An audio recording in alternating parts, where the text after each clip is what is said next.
On the left over here, we have individuals who are religious fundamentalists, religious fanatics, and this is the expression, RT-PCR, real-time PCR expression of the VMAT2 gene. Over here, we have individuals. So let me complete. So over here, we have individuals who are not particularly fundamentalists, not particularly religious, and you can see there's a much reduced expression of this particular gene, the VMAT2 gene. Another evidence that supports our hypothesis for the development of this approach.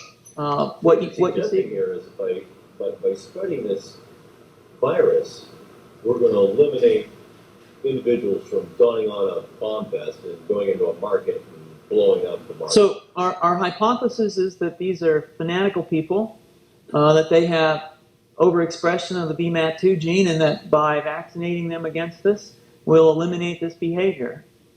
So we have some very, very remarkable data in this next slide. Here we have two brain scans. These are fMRIs. These are two different individuals with different levels of expression of VMAT2. On top is an individual who's a religious fanatic, an individual, and we've repeated this numerous times, that has high levels of VMAT2. Now, this individual down here who had low levels of the VMAT2 gene, this individual would self-describe as not particularly religious. In each case, these individuals were read a religious text. This individual lit up the right middle frontal gyrus, shown here, and that's a part of the brain that's associated with theory of mind.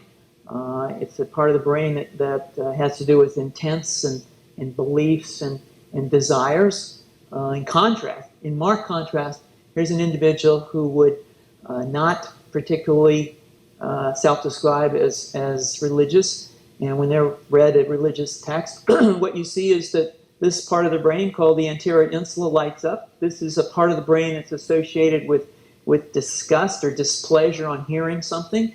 So you're suggesting I take a CT scan with me when I'm evaluating people to determine whether I put a bullet in their head?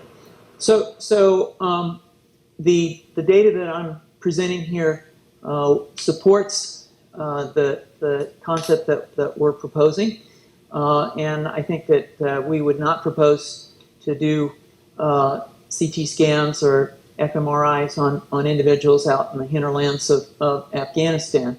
The virus would immunize against this VMAT2 gene, and that would have the effect that you see here, which is it's essentially to turn a fanatic into a normal person. And we think that will have major effects in the Middle East. How would you suggest that this is going to be dispersed in aerosol? Well, so the present plan and the tests that we've done so far have used respiratory viruses, such as flu or rhinoviruses, and we believe that that's a satisfactory way to get the exposure of the largest part of the population. Most of us, of course, have been exposed to both of those viruses, and we're quite confident that this will be a very successful approach. This is fascinating. What's the name of this proposal? Yeah, so the name of this project is funvax, which is the vaccine for religious fundamentalism. And you have a proposal already? The proposal has just been submitted, and I think that the data that I have shown you today would support the development of this project, and we think it has great promise.